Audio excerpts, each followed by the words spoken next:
Hello and welcome to HorsePlayers Happy Hour. Peter Thomas Fornital back with you in the Brooklyn bunker once again for one of my favorite shows of the week, HorsePlayers Happy Hour, an ongoing series of contests sponsored by In the Money Media and the Breeders' Cup, geared towards providing several ways of getting the folks out there Breeders' Cup Betting Challenge seats.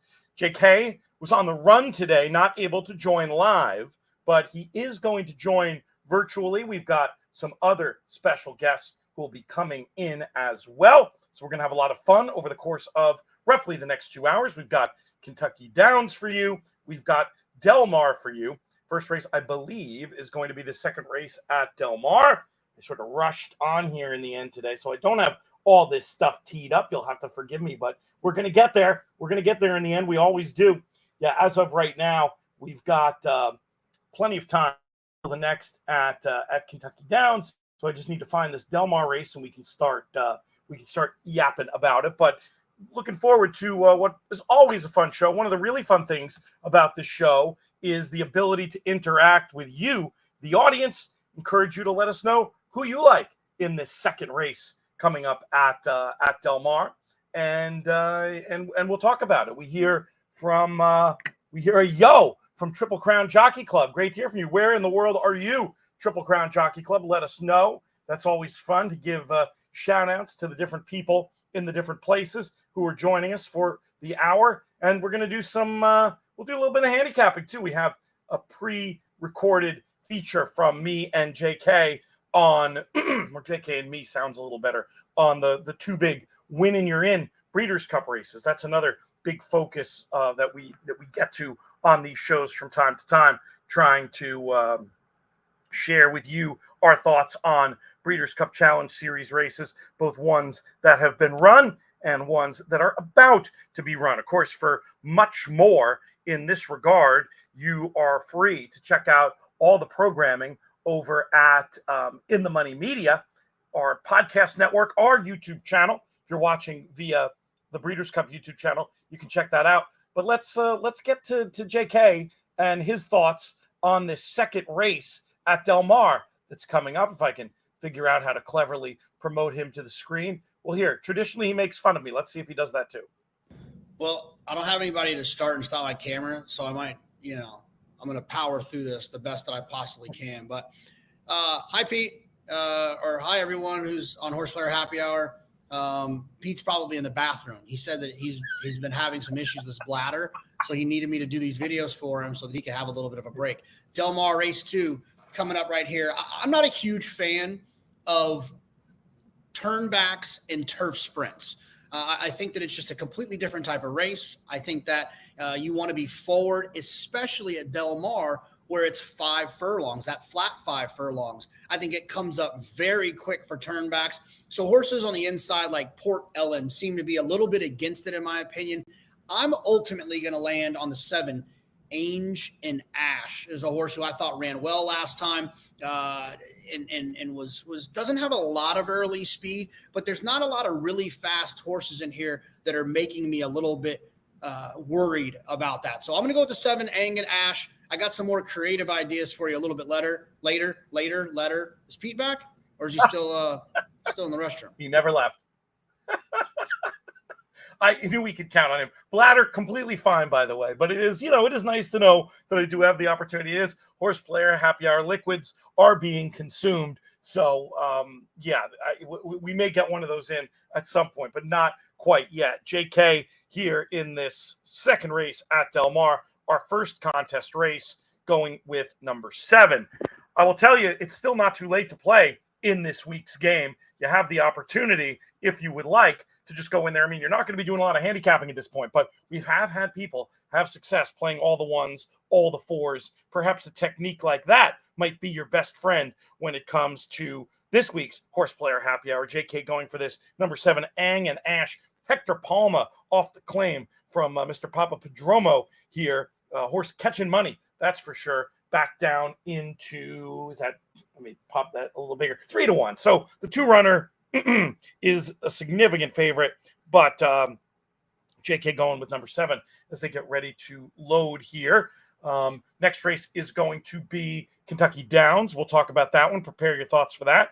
Kentucky Downs, I think it's going to be race 8, it looks like, in 15 minutes. JK gave us thoughts on that. We'll have a chance to talk about it. We'd love to hear from you. Oscar going 5-7 here at Del Mar. I asked Triple Crown Jockey Club where in the world they were. Seattle, but looking to go global with a hip hop and horse racing album, presumably drop. We got to hear that. We got to share that with me. InTheMoneyPodcast.com, the contact page that gets you right to my email. You know, we're always looking to change up music. I changed up the music. I went retro with the music on this early week Players Pod this week. So curious to get more details, many more details about that. And we're getting ready here, about to pop at Del Mar. I'm not going to send it to Trevor Denman with the call. I'm not going to call it proper. I don't have the voice for it today, as you can probably hear. And I don't have the colors, but I will talk you through what I'm seeing in the race. And what I saw first and foremost was a clean break with Sing a Happy Song getting out there on the front end with Dial a Friend, cute name. Those two have pulled a couple lengths clear from the rest of the pack. That includes the likes of Precious Midnight, the favorite Recinto. There's a second word there that I can't read from my angle, down in third, farther back to the one runner Port Ellen. Where's JK's horse? JK's horse, I think, is just outside of that one, Ang and Ash. And if I have the right horse, I do, looking to wind up for a run. Meanwhile, turning in, Dial a Friend has taken over. The other speed has quit, and now it's just a question of any of these closers can fire enough to rein in this Ang and Ash. Ang and Ash Ang and Ash making the big lead, move to the lead as the 6 runner fades. JK with another quick cap winner. The guy's amazing. I swear on this show, his ROI is a lot better with the quick cap picks than it is with the races that he'll go and study for an hour. I don't know what it is about the man. He's extremely intuitive, and he gets things off to a great start there with a 7-2 winner. Ang and Ash, terrific stuff. Picking that horse who came from mid-pack, good mid-pack close as Dial a Friend, just exhausted from those early exertions, firing line of runners in behind. Let's watch this replay, see if we can sort out on from it who gets second. Looks like the number 2, the favorite, Recinto Rompere, we're going to call that horse. I believe you will see the nose down on the line of that 9-5 shot. So nothing great in terms of place points for the winning selection for JK, Ang, and Ash. But let's hear how any of you did out there. Let us know. We're going to pull up some leaderboards. We're going to look at that throughout the course of the day. And we're going to maybe I'm going to finally get around to doing something I haven't done yet this year, which is, or not done much this year, the HorsePlayers Happy Hour leaderboard. That's always a good thing to check in on, because we have a good story developing with that one. With our leader has just been putting up a tour de force performance, and she's often here with us in the I think she's been in here with us in the comments several times. Julie LeBoyko is the name to follow as far as that overall tour leaderboard is concerned. I'm going to promote it to the main screen right now so you can see 420 points. Mike Saletta, who has also been with us in the comments a bunch this year, 260. Another leading commenter, Chris Couples. And then a guy who's been a guest before on this show, going to be a guest a little bit later today, Michael Domable, Malcolm Esquer. We'll go through the top 10. Anthony Spinazzola, John Massey, and Andrew Uretsky. Pete Dressens is a lot of people tied for 5th. There with 160, Matt Letexier, Steve Nemitz, Trish Smith, Steve McNatten, Bob Montgomery, Matt Miller, who may be joining us today. And, I suspect that total might be a little low for Matt Miller. I'm curious to see what his calculations are on that. He might be joining us a little bit more today. So it's a good battle in the tour. So basically how it works is the tour points are determined by your best 8 scores. You can get up to 3 in a week. So honestly, technically speaking, you could join next week with 3 weeks to go and still put up a tour winning score. But obviously, big advantage if you're playing the whole year long. That's what we're expecting most people like Julie to have done. That overall top place finisher gets a BCBC seat. And then also there's more than that.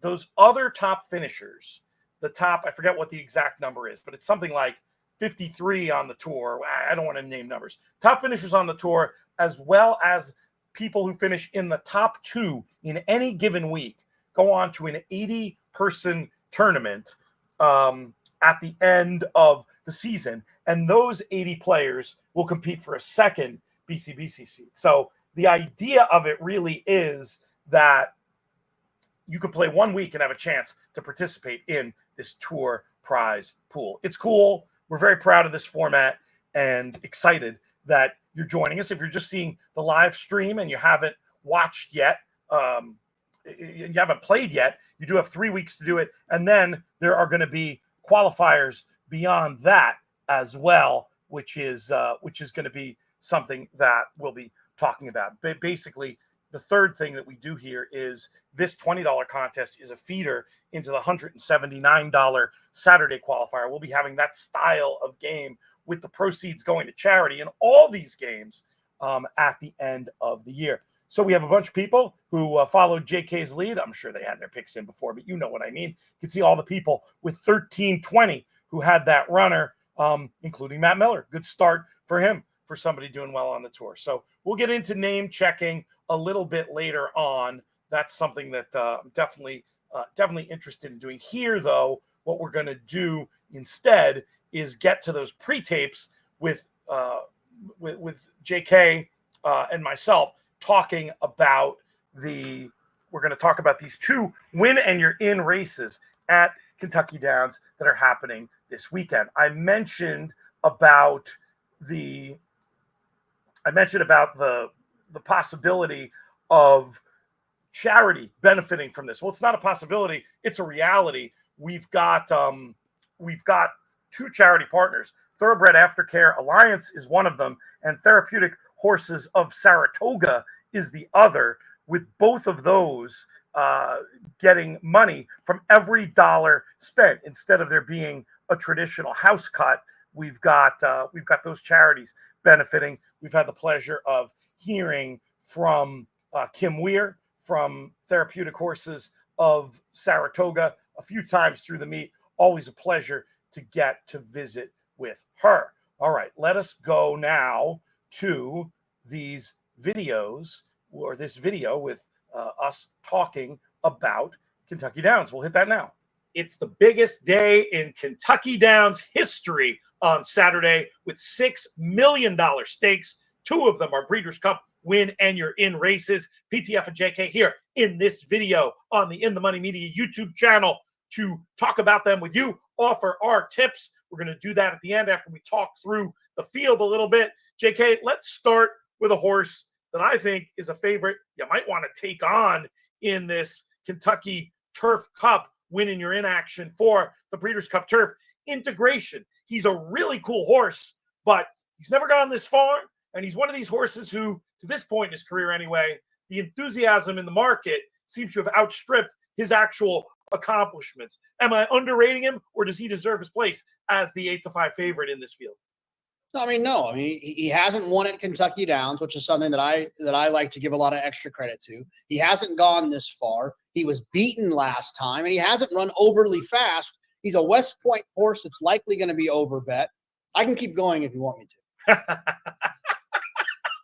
Let's get to the second line of the betting here, and a horse that I do like in this spot. Number 11, Chief Little Rock. This is a Coolmore runner who bombed last time at Ascot against it's much tougher competition. But this horse has some running lines that I think would make him very competitive. I also like the fact that he got around Epsom Downs in England okay. Epsom, a little bit like Kentucky Downs, is unique. It's quirky. It has undulations. It has a camber in the stretch. They're running, this way.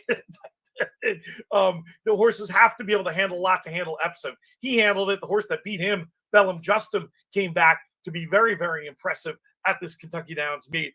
Chief Little Rock, he's not my number 1 pick, but he is my idea of a likely winner. Where do you stand with him? Well, I think when you see the connections here, you see Frankie Dettori, you see Coolmore, you see Aidan O'Brien, you see a horse that was last seen at Royal Ascot. I have a feeling that the punters see what I did there, are going to be pretty keen on using this horse. Probably a little bit overused, probably a little bit overrated. I'm going to look for something a little bit quirkier in here. I'm not going to be totally against in terms of a multi-race play like I am against integration, but I still think there's probably some more value to be found on the board. Let's talk about the one runner in this spot, Highway Robber. This is a horse who will be tested for class, but does have some positive attributes. I was wondering about this one, probably more as an exotics horse. I have one I like more for my number one pick in the race, but I was curious to get your thoughts on him. Is this one of the ones you're targeting, or have we not gotten to the right price point yet? No, I'm going to keep looking. He was 7-1 last time he ran at Kentucky Downs. Didn't hit the board that day. Like you mentioned, you talked about the turns, the undulations that you'll see at Kentucky Downs. I like to look at Kentucky Downs sometimes like Las Vegas. That saying, what stays in Vegas happens in Vegas stays in Vegas. Sometimes that can happen at Kentucky Downs. Horses just like that configuration. And so I like to try to find horses that have done well there, or at least project to do well there. My top pick in this race is going to be number 7, Tawny Port. This is a horse I think is going to get a great trip in this spot. Plenty of speed. I think this one can be forward, be in behind that speed, and maybe get the jump on the deeper closers. And this is a horse where I feel like the recent running lines just don't reflect how good the horse is. 2 back, I thought maybe moved a little bit too quick into the pace. I thought was very game, trying to run down, get smoking last time, just ran out of ground. And the other interesting thing about this horse, as far as I'm concerned, historically, this is not a meet Christophe Clement, one of the best turf trainers out there, has targeted. But this year he has, and he's run 4 so far. They've all hit the board with 1 winner. I think Tawny Port's interesting, and I think he'll be an okay price. Give him any credence. No, I mean, I don't have a problem with it. I like him more than the previous 2 that you had mentioned, just given the circumstances. And you said a lot of good things, but I'm going to look even sneakier here. I'm going to go towards the inside with 2 horses. I'm going to start with a 3, Cathkin Peak for Flying P Stables. If you've been paying attention to Saratoga, you saw the success that Flying P had. Cathkin Peak was one of those, going 13 furlongs on a yielding turf course with a forward trip. That makes me feel pretty comfortable. This horse will handle the undulations, the ups, the downs, in terms of the stamina. And it's Mike Maker going long on the turf. What more do you need there? And then the 4, Get Smokin', who's 1 for 1 at Kentucky Downs. Another one with tactical speed. Takes trip a little bit out of it. I'm not worried about Get Smokin' being wide or getting stopped. This horse is going to be forward. He's 1 here, going the 1.5 miles. And so I trust these 2 horses from inside draws to work out at least okay trips. I'm going to use both of them pretty equally in most of the things that I do. I'll include your Tawny Port underneath. I'll include the Coolmore runner underneath, but I'm definitely going to try to beat integration. Bombs away for JK in that Kentucky Turf Cup. Want to let you know that this video is brought to us by our friends at Contest Jockey. Exciting new way to play handicapping contest, combines ideas of poker and horse racing. Free games at the weekend, sometimes during the week too. Go to contestjockey.com and check that out. And while we're talking about sponsors asking for favors, we'll encourage you to subscribe to the In the Money Media YouTube channel. We are getting so close to that goal of 10,000 subs. Help us get there. We would really appreciate it. And you won't miss any of our exclusive content. Kentucky Turf Cup, not the only win in your in race at Kentucky Downs on Saturday. We've also got the Grade 2 Turf Sprint that goes as race number 11. And boy, do we have some top-notch runners in this race. We'll talk through them, JK, and we'll give a tip. We're going to start off by talking about this horse that I think holds the mantle right now of top turf sprinter in North America. And if you believe these figures, one of the best we've seen in quite a long time. Cogburn. His preparation has been interrupted. He was not originally he had the race at Saratoga he was going to run in that got rescheduled and then ultimately taken off the turf, and he did not participate. Are those and Kentucky Downs is not where he's done his best work. You look at his last few races, the figure that, it's like which one of these doesn't belong Sesame Street situation with the race where he wasn't as good being here at Kentucky Downs. Is that enough to make you want to oppose him? I'm going to use others in here as well. He's too talented to oppose. I kind of look at Steve Asmussen a bit like I would look at Peyton Manning at the line of scrimmage when he calls an audible I trust that he could probably figure out the best way to go about that audible rather than some maybe less accomplished trainer. I don't think he's done his best work here, but I think he is fast enough that if he runs his best race, he'll overcome the fact that this probably plays a little bit longer than the 6 furlongs that's listed. But the one horse that I do also want to include, because I won't probably include any further with these Europeans and these turf sprints, is the 8 Kadem. Is that how you say it, Pete? Kadeem? Yeah, Kadeem. A 1:23 time for him US, which is pretty quick. And one of those as a year with that European pedigree that I trust to handle the 6 furlongs, like I mentioned earlier, that I believe is going to play a little bit longer. I don't need anybody else in here. I would definitely try to press up Cogburn just because I think he is the best turf sprinter in the world, but I don't quite trust him in this spot. It could be kind of a means to an end as a prep race. He needed to do something prior to the Breeders' Cup. Yes, I think it'd be an easy one to forgive if he does. All right, I'm pausing myself because I realized with 3 minutes left, we might as well go to the JK tipping video so you can hear his thoughts with time to use it in your bets, and then we'll come back probably before the race and show my thoughts on the race we were just talking about. All right, Kentucky Downs, race 8. I'm going to go with Outador, the 12, towards the outside, second after switching to Eddie Keneally's barn. It's a horse I think is going to appreciate getting back to the Lasix.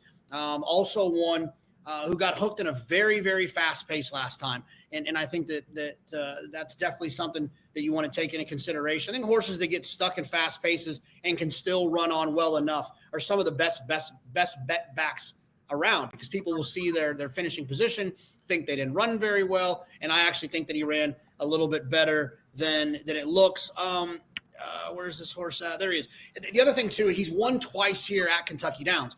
When I talk a little bit about the next race, I love horses that run well at Kentucky Downs. I think that goes a long way with the tricky configuration that they have there. So the 12 Outador, I don't trust Bound for Nowhere. It's getting a little bit long in the tooth. So I'm going to go towards the outside with the 12 Outador.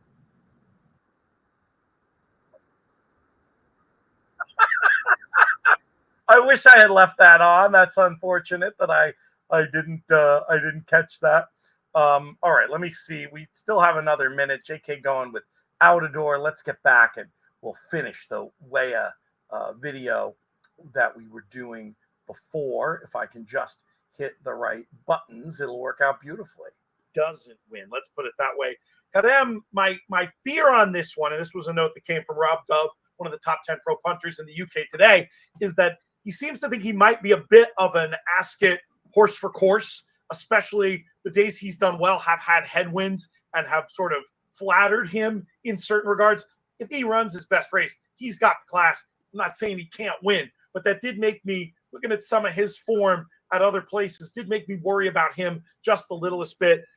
We'll have to talk about the reigning BC Turf Sprint champ before we get out of here. No Balls makes an awful lot of sense in this spot, second off the layoff based on what he's done in his career. He wasn't in your reckoning of the race. Are you opposed to him, or is he just another one you feel like is kind of going to be the price?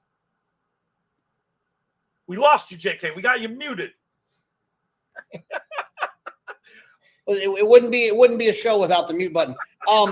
No, I don't need. I was muted because I didn't need anybody else in here. I don't need Nobles at all. I thought he ran horrible last time. Actually used him in a Survivor game I was playing, and so I remember distinctly that he ran fourth as a horse that was a single for many. I think he's a circumstantial horse, and I don't think these are the circumstances that are going to fit him.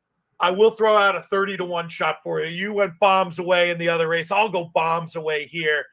There's really no angle other than horse for course, but we saw this last year with a not particularly informed gear jockey getting back to his favorite course and running really, really well in this race.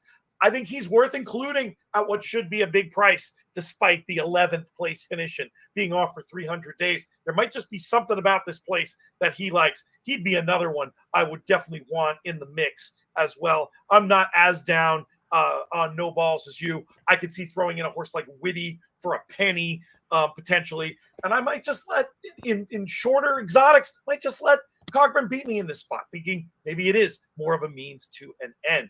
Now you know what we think. We want to hear what you think. Drop us a comment down below. Let us know who's going to win these races at Kentucky Downs, what you like, what you didn't like. For JK, I'm PTF. We will see you next. And next time is right now. They're off at Kentucky Downs. JK's tip out a door in this spot, getting a very, very nice trip from what I'm seeing on the simulcast feed. Just stalking in second. Looks like Foxtrot Anna is the one who's out there on the lead.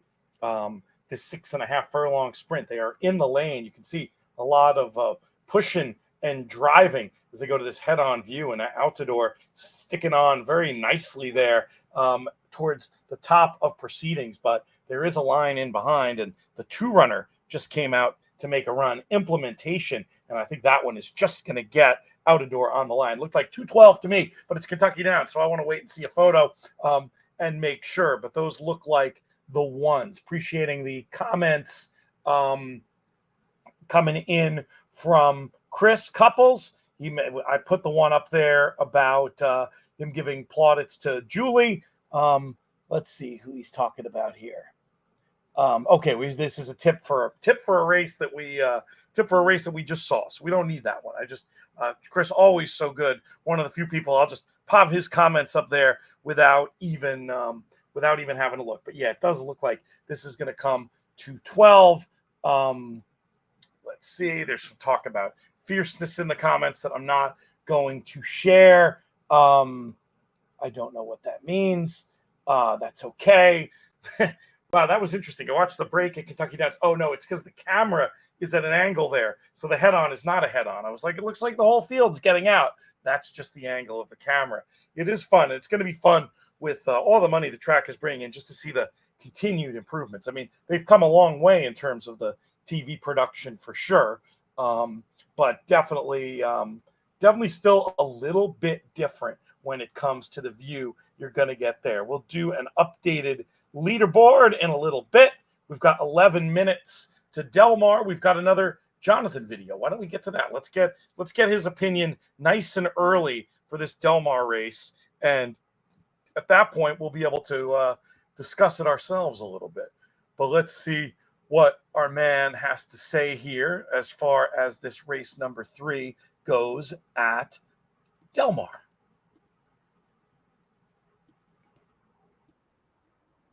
Stands for.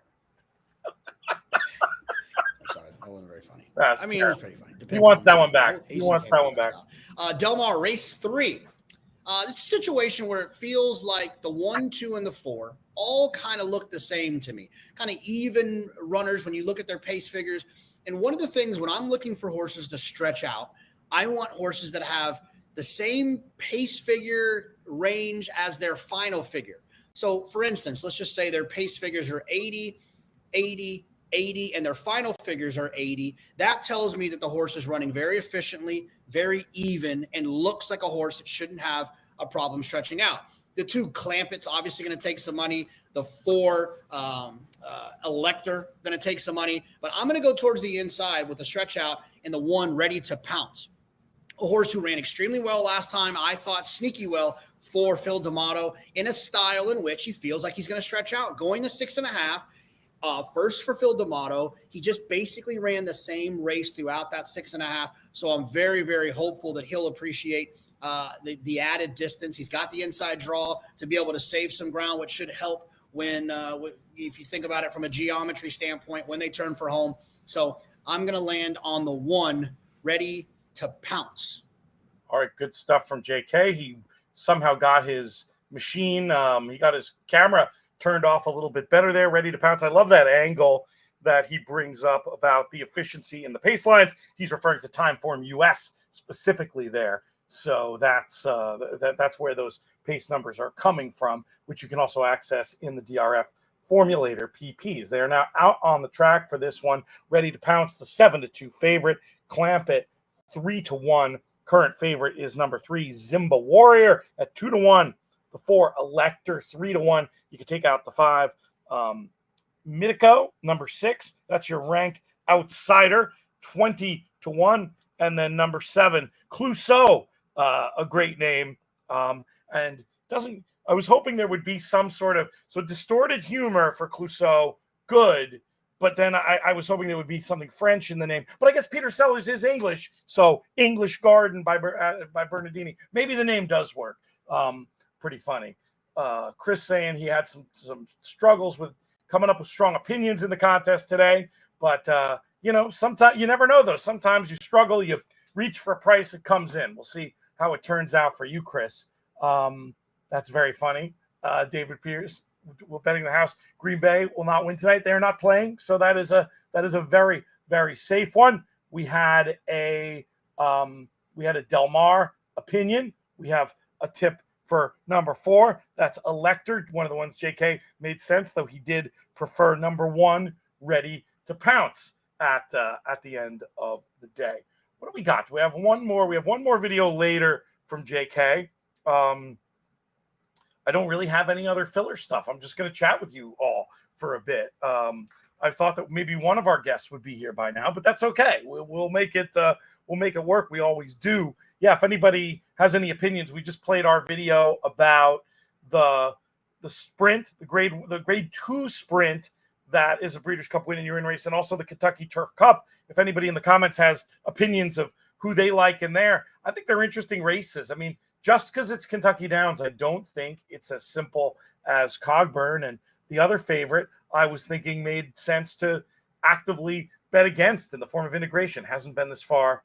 The market enthusiasm for him always seems to be greater than what we've seen on the track to this point, anyway. I mean, he's had some big runs, and he's a cool horse, and I don't mean to denigrate him in any way, but not one I would want as a favorite against that field. But that's what we think. What do you think? Hit us up in the comments here and let us know. We got a question about Breeders' Cup Classic. I think Fierceness makes the most sense, honestly. All that time between races, he's run the fastest. He should get faster still. There are some questions. As we've said, he hasn't really been able to do well in a street fight. He hasn't really had to handle adversity, but some of that is that he's been able to make his own trips the last twice. So look, there's other horses who are going to be interesting. I mean, the International Invaders, really, really strong with Forever Young, who was so good, obviously, in the Kentucky Derby. You've got a runner like City of Troy, who's a bit of an X factor. I noticed a great podcast title. I haven't clicked on it yet, but I'm going to. Nick Luck, we have the pleasure of distributing in America through Nick Luck Daily, posted the podcast with the title, Is City of Troy a Dirt Horse? I can't wait to listen. I mean, I got to see him in person at Sandown at the Eclipse, and I have to say, he looked like, I was impressed with him physically after having heard Brits tell me how small he was all spring. I mean, either that was wrong or he's grown up. He's not the world's biggest horse, but he's long, and he looked like a horse to me. I don't do this for a living in terms of evaluating blood stock, but I wouldn't rule out him being a dirt horse on the physicality, and you certainly wouldn't on the blood being by Justify. So we will see. I like it. We've got some trash talk from Kevin. I'm glad he mentioned this because this is an important topic. He's talking about taking down the Kentucky Downs tournament on Saturday. That's the king of the turf. Julie LeBoyko may turn it into the queen of the turf if she has her way. But if you're interested in information, it's the biggest contest they've ever done. This is a great card.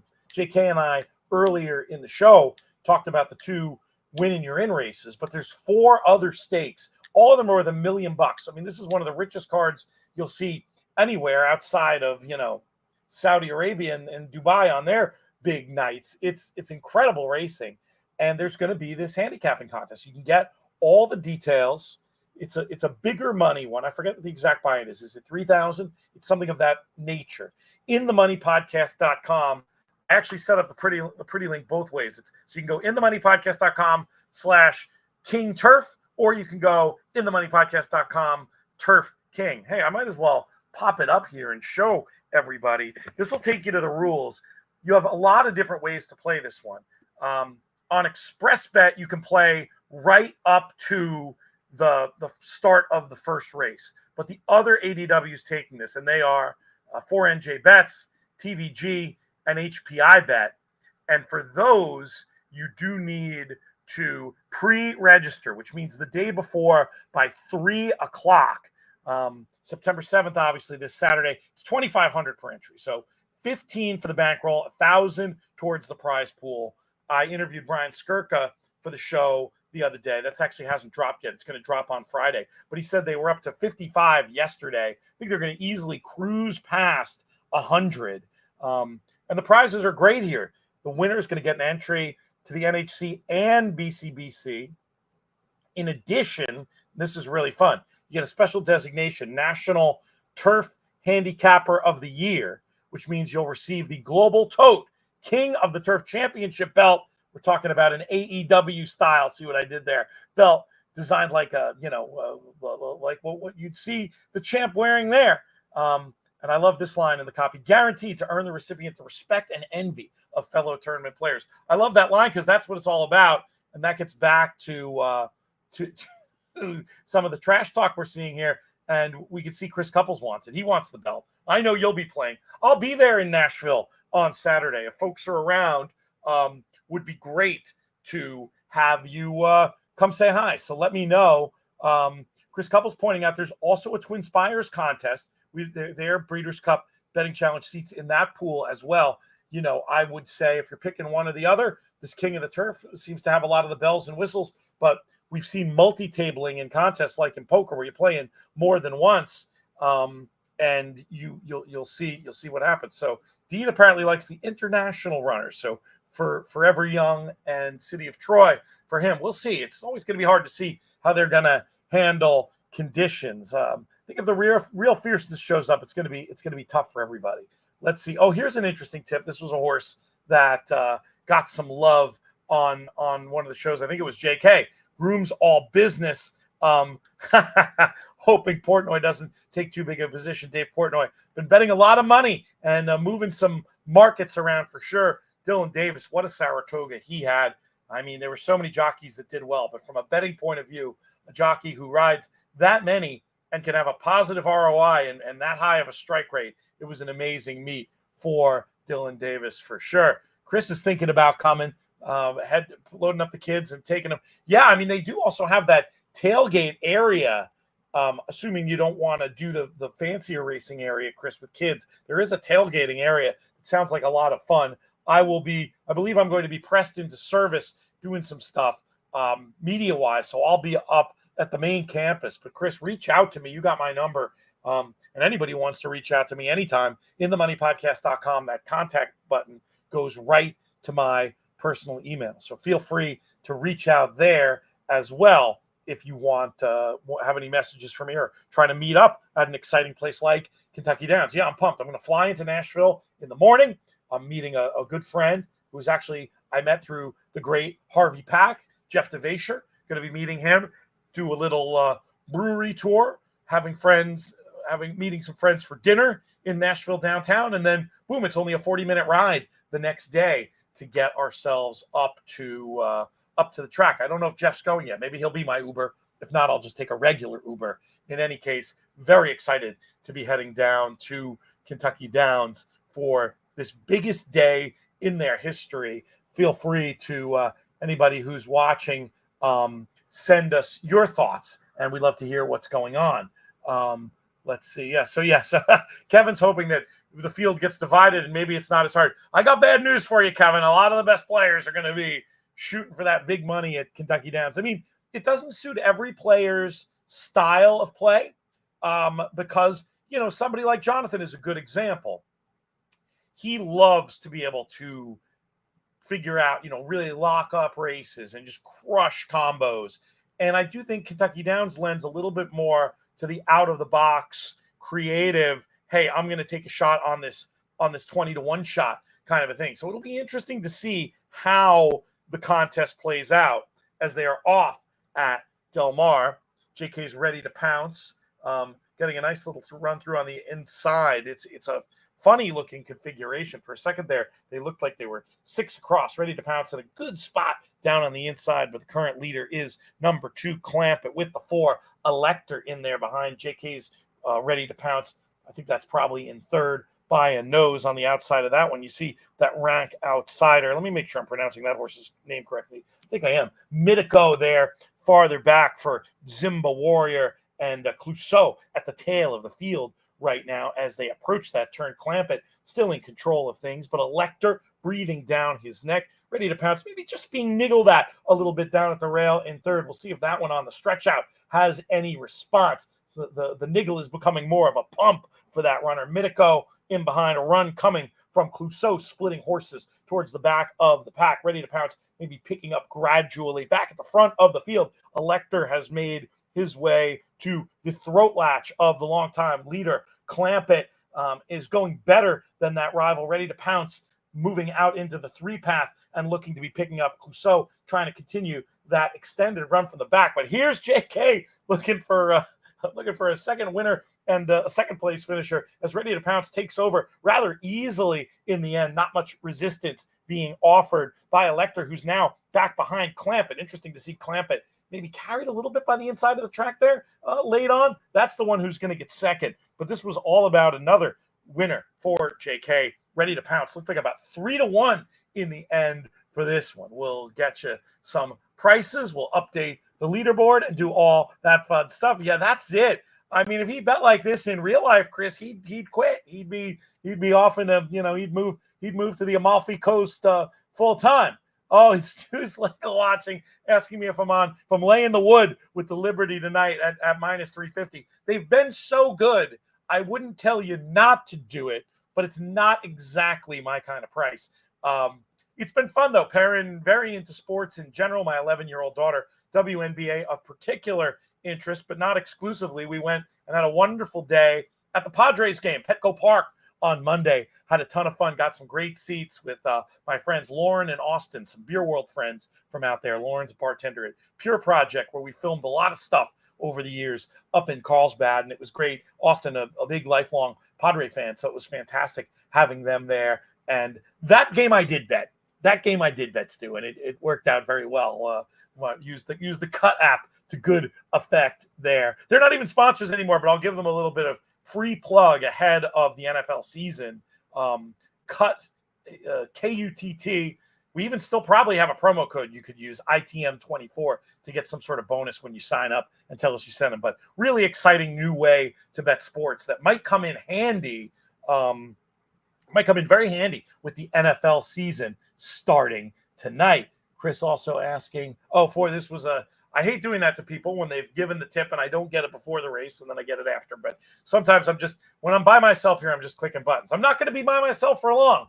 If this filibuster has been a lot for you, do not fear, because we've got at least 2, maybe 3 guests who are going to be joining us to talk about the rest of the racing on these cards. We might even do a little more Kentucky Downs chat, because one of our folks, Michael Domable, does our daily analysis over at InTheMoneyPodcast.com. And that's another good thing to tell people about if you don't know. InTheMoneyPodcast.com, we've got free tips and analysis daily on that site. So an excellent opportunity to catch up with racing around the country. Dean Kepler, very popular there, doing Southern California. Nick Tamaro does New York for us. Michael bounces around. Eric Solomon bounces around. I'm leaving people out, but I mean, those are folks who are really bringing the good stuff in terms of content for horse racing fans. It's going to help you make some money. I'm a regular reader as well. If I'm in a spread race, if I'm at a point where I'm using more than 3, I'm going to always go and I'm going to look and see who our team of tipsters is putting up in those races. I'm going to be very inclined to throw in some prices once I've identified a spread race. I think that's one of the best ways to use public handicappers, even if you like to do the work yourself. It can make a lot of sense. And we do have our first guest getting ready to come in, but we also have a new leaderboard. So I'm going to do that real quick before we bring him in. We're through 3 races now. I just have to hit the right buttons. You get impressed with the producers because of the line I used to use for DJ Unstable, Craig Gorbanoff, pressing all the right buttons. It's when you're doing it yourself, it's not easy to press all the right buttons. Matt Letexier doing very well in the Tour, doing very well today. Outright first place right now, 37.50, followed by Daniel Edwards, Dennis Clark, John Manarino, Daniel Edwards again with the second entry. I always like to see when they do 2 entries, how aligned are they? Looks like a lot of different colors for Daniel. Very interesting possibilities there. Bernard Moore, Wendy Long, Nathan Kaczynski, Trish Smith, Matt Miller hanging in there, and our own Chris Couples also in a tie with Matt and Pete Dressens for 10th. Host fail. I haven't even looked yet to see how many people are playing in this week's contest, but I bet the man I'm about to introduce knows, because when I need to know things about the Horse Players Happy Hour leaderboard, I'm not joking, I often turn to him. He's Michael Domable. What's up, my man? Hey, how's it going, Pete? Yeah, I think it's about 177 is what we got this week. That's great. That's a good number for a post. I mean, it's still a huge week with Del Mar still going and Kentucky Downs doing its thing, but that's great. That means 17 people. The next time we do a leaderboard check, I will. I'll do that. But how's it been going? What have you been thinking about this Kentucky Downs meet so far? Any observations you care to share? Yeah, I think it's cool that we got nice weather the whole time. I think pretty much every meet that I've been following it, there's been at least 1 or 2 days that got washed off or it had to be rescheduled. So that's one thing that's been nice. I think there's been a couple days where it's been nice to be up close to the pace, but it's pretty fair for Kentucky Downs. When they take those rails down, that's when you got to watch to see if the new ground might be advantageous on the inside. That probably is going to happen this weekend. Yeah, we got to watch that because it'll affect some races. Though some of those big races on Saturday have so much speed in them. I think I'm going to look to play stalkers who might be able to save ground as opposed to the out-and-out speed horses, even if it is that kind of day. But we'll see. We're going to have fun. Oh, gosh, I just remembered. I did a show. I already recorded my Saturday show with Nick Tamaro, and I haven't dropped it yet. I should have probably done that a little bit earlier today. But maybe it makes sense to do it halfway through the Thursday card. It won't be so bad. We'll get that out there. And, of course, you've been writing every day over at InTheMoneyPodcast.com. How does your approach I'll ask it both, actually, to both handicapping and betting change at Kentucky Downs as opposed to, a more traditional USA race course? Yeah, I mean, I have a perfect proxy for that question because I'm covering both Kentucky Downs and Colonial Downs for the network this summer. And I would say Colonial Downs, outside of the fact that it has a lot of turf racing, is kind of more of your run-of-the-mill North American track compared to Kentucky Downs. I would say the biggest difference is I have to, hold myself back from getting too involved in the lengthy multi-race wagers at Kentucky Downs, just because of you've got 12 horses in every race, so the permutations can get pretty expensive pretty quick.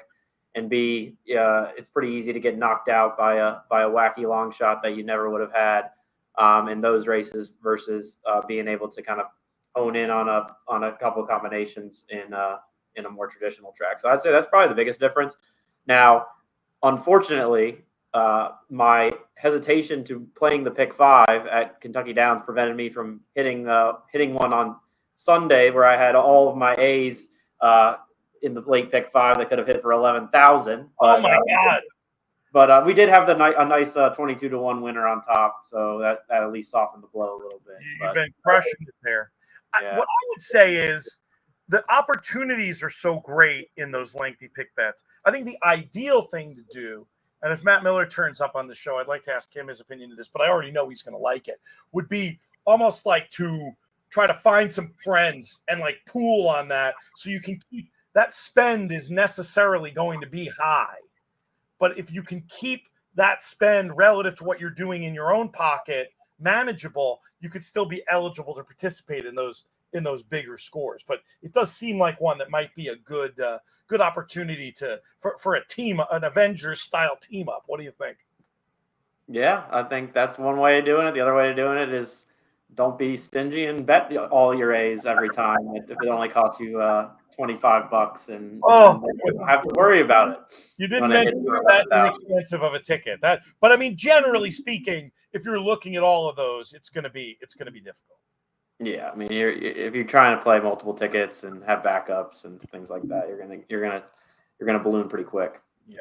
So I think I lied. I think I said I did a show with Nick Tamaro about Saturday. This is how things get blended in your brain. I haven't done a show with Nick in a while. This is with Jack Jenkins, a mutual friend of mine and Nick Tamaro's. But yeah, I'm gonna be. Maybe I'll even share the screen. I'm going to post the podcast live while on another podcast and sort of peek in the money media behavior here. But that one's going to be fun. Obviously, I'm dying to hear what you have to say about that card as well. Maybe we'll preview. How far along are you with your work for Saturday yet? I don't want to spring anything on you.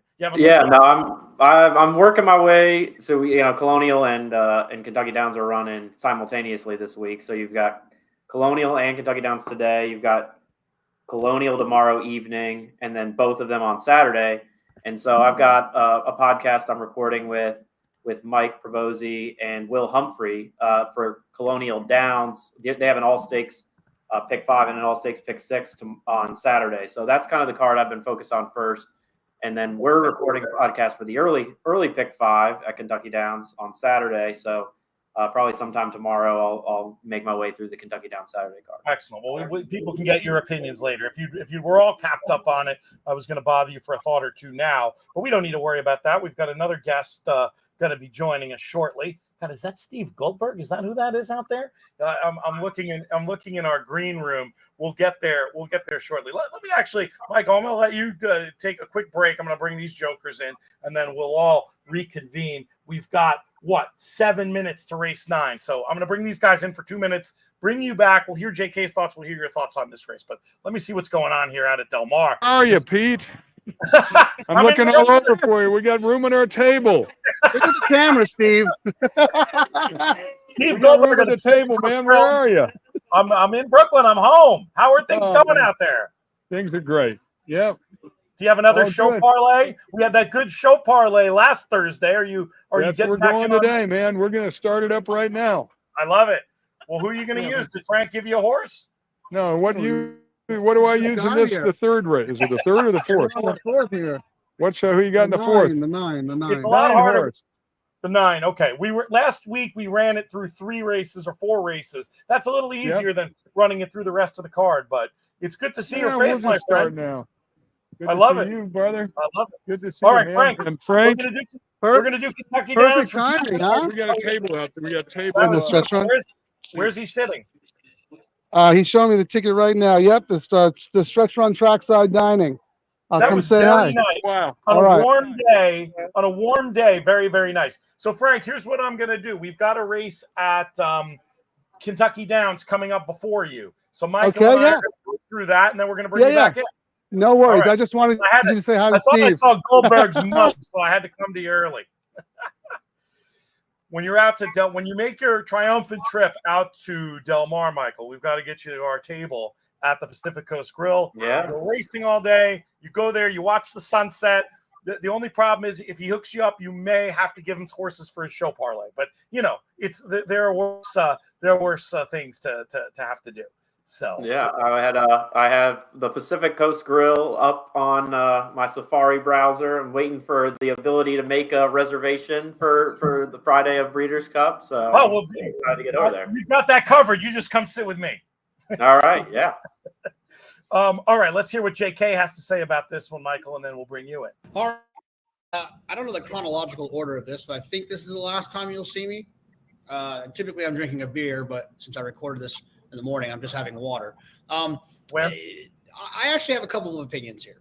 The easy one is I think Papillo is going to run well. One that I definitely would use, depending on what kind of, if you're playing in the contest or a contest. One that I think you could probably trust if you're looking on the shorter part of the odd spectrum. But one that I'm really interested in is Hidden Connection. Obviously, close to the connections of black type thoroughbreds. I've been following this horse's career. She's always been good, but she's never really been great. She's never been able to kind of get over that hump. She'll range up and kind of get close. She'll run second in nice races. And maybe she just wanted to be on grass the entire time. She definitely has the class. And if you look at her pedigree, she has a half sister, Lightning My Queen, that won on the grass. She's got another half, Kick Me in the Gas, which is interesting. The Jockey Club let that one go by, who debuted on the turf. So the connections thought she was a turf horse, or he was a turf horse, excuse me. And the second dam, Grandma, won on the grass. So maybe Hidden Connection does have some grass in her pedigree, and she's going to be a big price in here. So I'm going to go with the Hidden Connection. Papilio, also one that's extremely live in here. And now I'm going to try to find the stop recording button without breaking eye contact. It's not going well. I can't tell where I'm at. I found it. He's a nut. What do you think of his opinion in here? Who did you use? Well, I think he might be a little biased with his pick. A little bit of a homer pick. A little bit of a. That, unfortunately, wait till you hear Jack Jenkins on the Saturday show. Friends with Mike Maker, I think picked every Maker horse. I was definitely giving him a hard time for that. Yeah, I mean, Hidden Connection is one of only 2 horses I had X'd out in this race. So hopefully his hot streak on HorsePlayers Happy Hour doesn't come at my expense on this one. I had 2 horses that I liked in this spot. It was actually one of my highlight plays on the blog this afternoon. The one that I put on top is the number 2, Immensitude.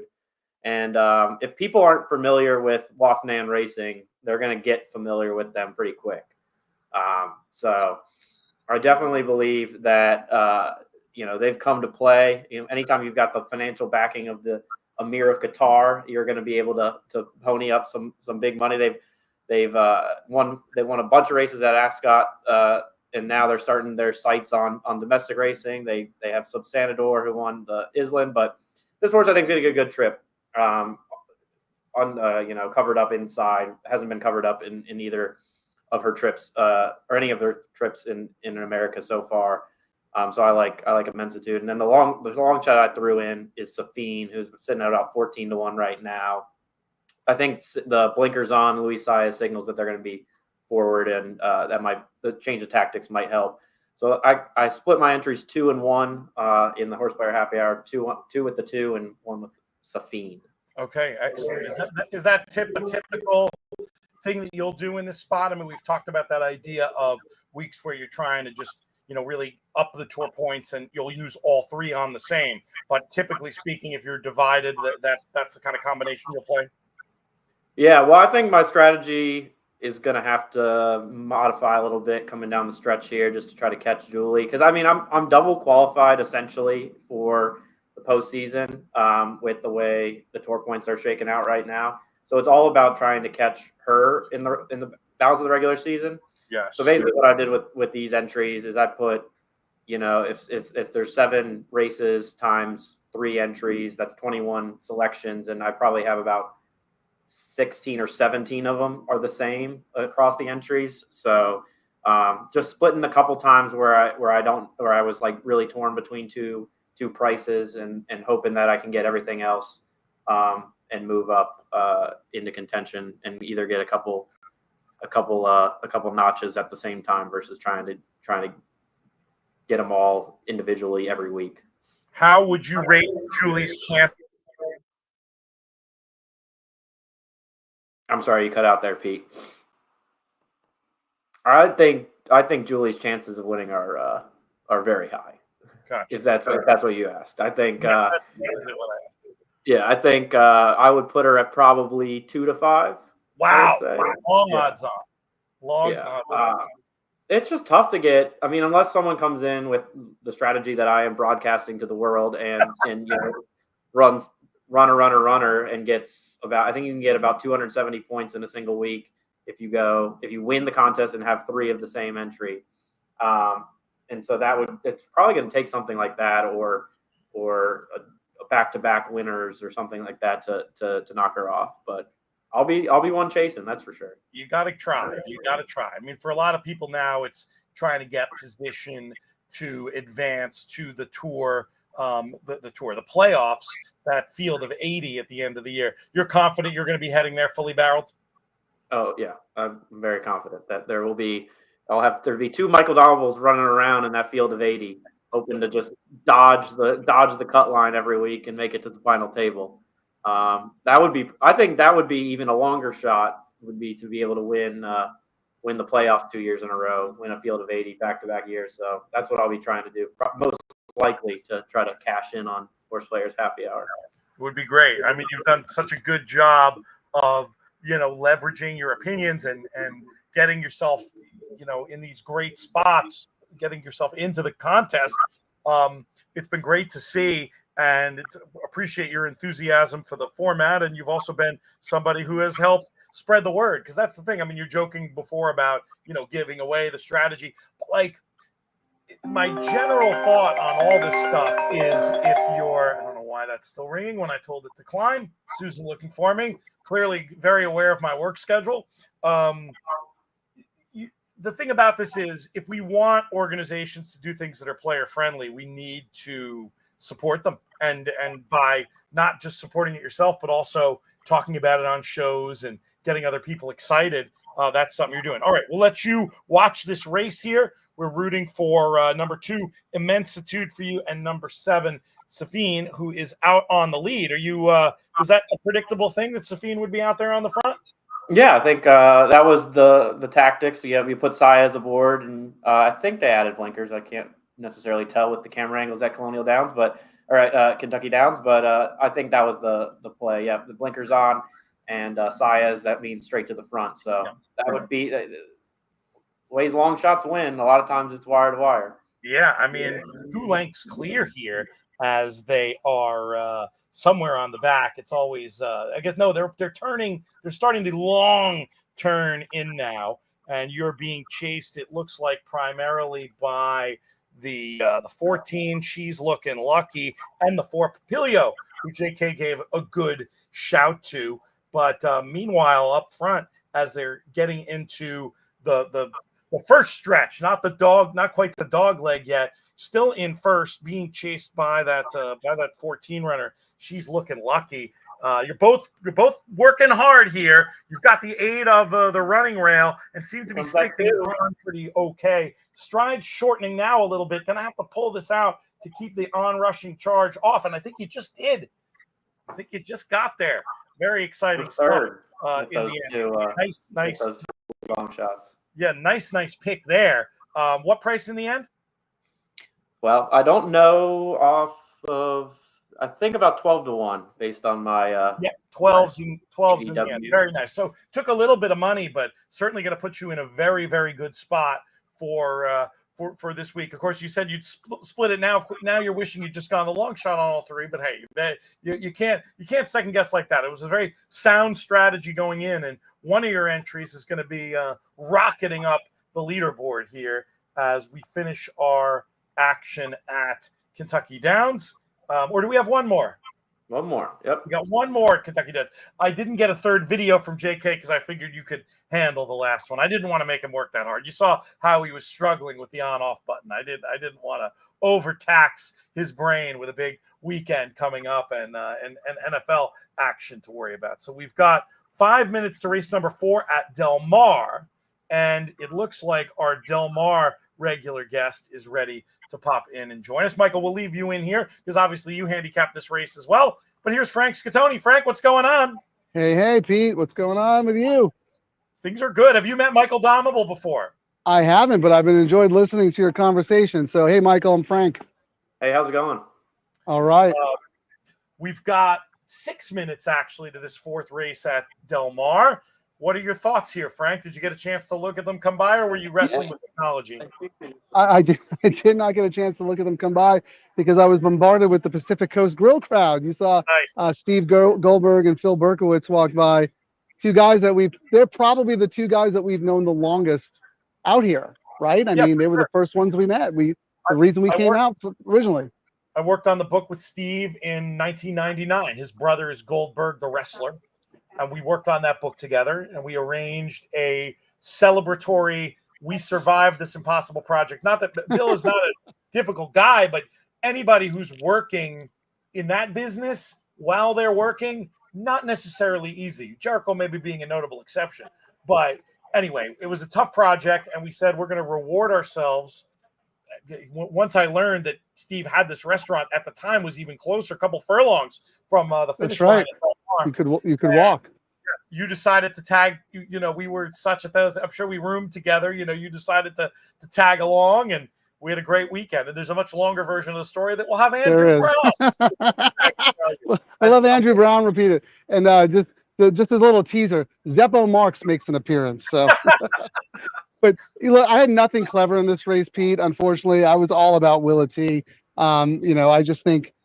She is the best horse in the race. I'm a little worried about the post, but Frey Sue is more than capable of giving this one a good ride. I think it's a massive jock upgrade. Keep an eye on the horse though. Last time I have a note in Formulator, she was nutty and she broke through the gate. So If she's misbehaving today, that could be a red flag. But on the drop, good closing times. I just think that's the one to beat. And then I gave another look to number 10, Den of Iniquity. Second start of the form cycle. Rispoli sticks around.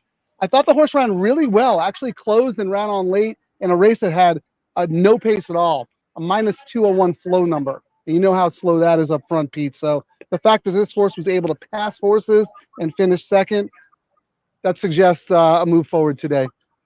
I like it, Michael. Where did you stand with this race? And then we'll take a look at this updated leaderboard after that. Yeah, I think Frank identified the two most likely winners: the number 9 Willity and the number 10 Den of Iniquity. But for me, in the 177 person pick and pray contest, I didn't necessarily want either of those on my entries. I went with the number 8 Running Super, who is first off the claim for Vladimir Serin, who does pretty good work with new additions to his barn. 47 flat work most recently after switching over to the new conditioner. And this is first time turf, first time route. Run Happy doesn't necessarily give me the most confidence about 2 turns, but the dam produced a couple to try the turf, including Boreal, who stakes placed actually at Kentucky Downs. So that's enough turf pedigree there for me to try this one. I'll put him on all 3. Put it on all 3 entries. Try to shake up this leaderboard. I was actually surprised looking it up. I mean, Run Happy, not like some major turf influence, but this does get 8% turf routing, which is better than I would have guessed. And I love, as Frank knows from many conversations we've had over the years, I love Arch as a potential turf influence there, and especially with a dam. I mean, she ran in France, and looking through these siblings, this one could turf. You think this could be a clever claim, Frank? What do you think about this 8 runner? Yeah, I mean, if you look at the race last time, bumped at the start, 4-5 wide, no rally.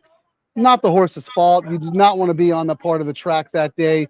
You cannot win from outside. The fact that Michael makes a good point. The fact that Serin, who's a very good trainer, claimed the horse. Serin doesn't claim a lot of horses these days, so he must think this is a turf router. Like, why else would you claim this horse unless you thought you could upgrade the horse, trying something different? So the horse has sprinted twice. Looks like nothing on dirt, but Serin's been around a long time. He's very shrewd, very good trainer. Claims this horse, runs the horse back at the same level, figuring no one's going to take him. Runs long on the turf. Maybe that's what this horse wants to do all along. So, I agree with Michael. The 9 and the 10 do you absolutely no favors in a pick and fray. To win these, you have to have price horses. So if you can make a case for a horse who, what was the horse, 12-1 on the line, and is now currently, let's see, 14-1.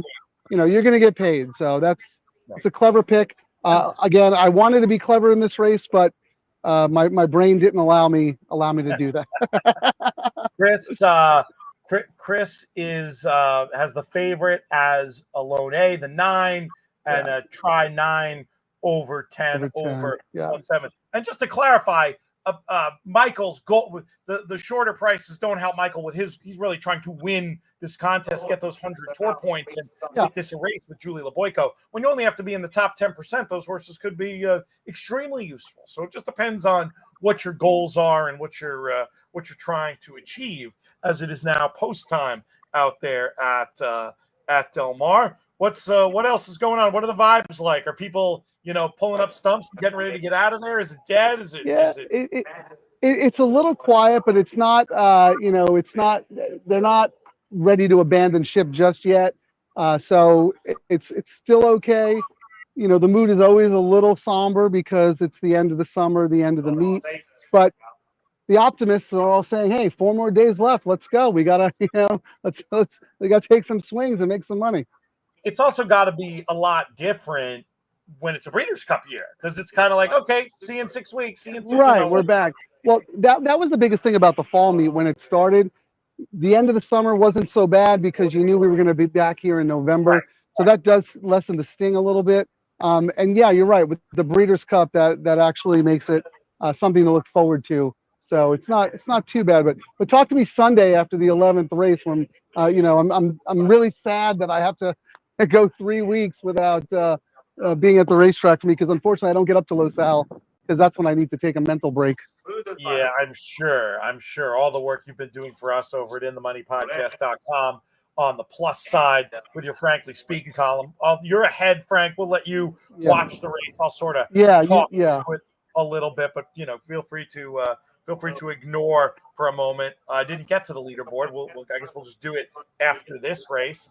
And there you have a Running Super, who we spent a lot of time talking about, going right to the lead with the Vibez. It looks like the number 3 back there, big long shot. Blue Fashion in third right now. Willie T, the favorite.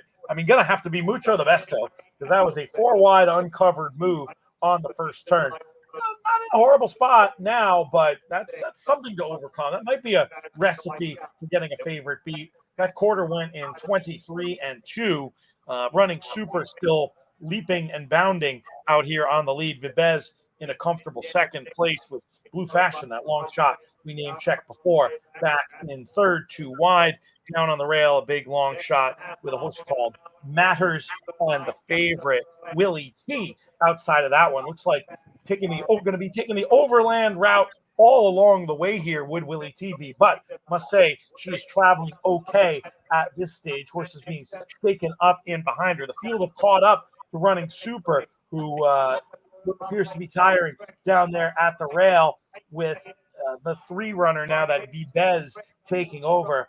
9, just maybe those exertions early taking a toll, not picking up yet as they turn in the lane, and Vibez just under confident handling, taking over here. Doesn't look like anybody else is going to be able to get involved as far as the win goes. Den of Inequity, the other logical Frank mentioned. This one comes 9-10-1, which I think was the try that Chris gave out. So very nice hit, hopefully, for him there. Yeah, Frank, I mean, hey, sometimes the best way to be a wise guy is to know when not to be a wise guy. You gave us the favorite over the third choice. Now, I was going to make fun of you for giving us the favorite over the second choice, but it's the favorite over the third choice. No, but the favorite didn't win. The Vibes won. The 3 won the race. That's right. Yeah, the 9. I called it correctly, and then I immediately forgot. It was the other favorite. It was like Freysu was watching tapes of Mike Smith, how not to ride a turf race. Get parked 4 wide in no man's land the whole time. Yeah, I mean, that was a horrendous ride.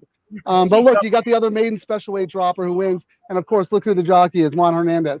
I think he's won 8 races today, and we've only run 3. So the guy's winning everything. He's just schooling everybody out there. It's crazy. Sorry, Chris, for giving you false.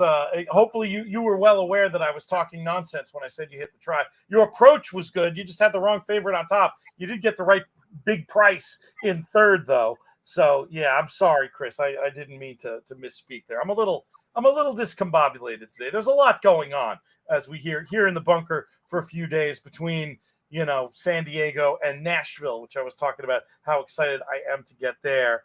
We'll see what this does to the leaderboard. 3-10-1-9 in the end. At this point with this Willa T, Frank, are we getting to she's had her chances territory, or would you, off that not so good trip that we identified from the jump, give her one more chance? What's your inclination? Yeah, I mean, to me, that's a complete toss race. You cannot win that way on the surf course. I mean, you just can't. I get it. Freysu thought he was on the best horse in the race. Keep the horse out of trouble. On the dirt, that's the winning trip. On the turf, no shot at all. Yeah, I mean, I would be willing to give the horse another chance, but I'm not in any hurry to bet her back. She really didn't show anything when the real running started.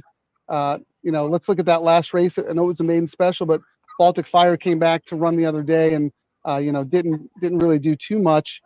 I don't know. I have a hard time with these high-level maiden claimers. They don't know what level they're at. A bunch of them probably should be at the 20 level. So it's really hard. But that was a disappointing effort by Willa T. But you can't really win with that turf trip. So mixed feelings, Pete. Yeah, I hear you. It'll all depend. That's one where, with so many of these maiden claimers, you don't want to dismiss their chances out of hand until you see the field they come up against. Right. And also, there's room for her to drop further, and that new low level is so potent. I guarantee she got taken. Right. Yeah. I'll bet no for 17 dropping to a new low level if they've got the best numbers and are going to get a good trip. I'm not a believer that some horses just won't go by regardless of competition, but it is pretty clear that there are horses that don't have that instinct when they're racing against a certain level of competition. The drop, though, can wake a lot of these horses up. All right, Michael Saletta, that's interesting from a Tour point of view because he is in second overall now with 2 races to go. He's in first, 60-82. James Millar in the Money Media Zone. Very, very busy in the early stages of Horse Players Happy Hour this year. Quieter since, making some noise here on this day, 55-32, the same as David Pierce, who's in our comments, Andrew Uretsky. Kieran Thornton, how about that? Have you seen him around out there? Yeah. He's just walking by right now. I swear. He Bring just him mentioned over. your name. Hold on. Yeah, people want to Bring him talk to you. over. He just mentioned your name. I'll Here, let get me do closer. the rest. Put that in your ear. I'll do the rest of Come this in. leaderboard. Robert Mack, Matt Miller, Michael Can you hear? Dommable, big long shot, got him up to 47-72. Matt Blanchett, Andrew Uretsky, Jackson Muniz. Good to see him there again. Matt Letexier, again, John Marino, Joseph Rumfolo, Jeff Mandry, John Bull III, P.T. Nixon, and Alan Rohrer. The folks as of right now who are Here, I need getting to ready take to my punch shirt their tickets into Saturday's 179 qualifier. Can I be are you kidding me with this shirt? Did you have that made? I did. Of course I did. How are things going out there? How are you enjoying the Del Mar summer? Kieran, for those that don't know, active horse player, happy hour player. He's been in all the contest jockey games. He plays in all the big tournaments as well. In a great spot right now on the NHC Tour, actually, as well. Kieran, tell us what's good. And what are we doing? Kentucky Downs or Del Mar? No, I just meant in general. We can have you give some tips. You're up there on the leaderboard. It'd be fun to hear. But I meant more generally, how are things going? How are you're making fantastic. I mean, 8 more points, I would have got my BCBC entry on the first half leaderboard. So that was a knife in the gut there, coming second, but just missing the entry. So I guess I'm going to be doing some traveling in October, chasing that BCBC.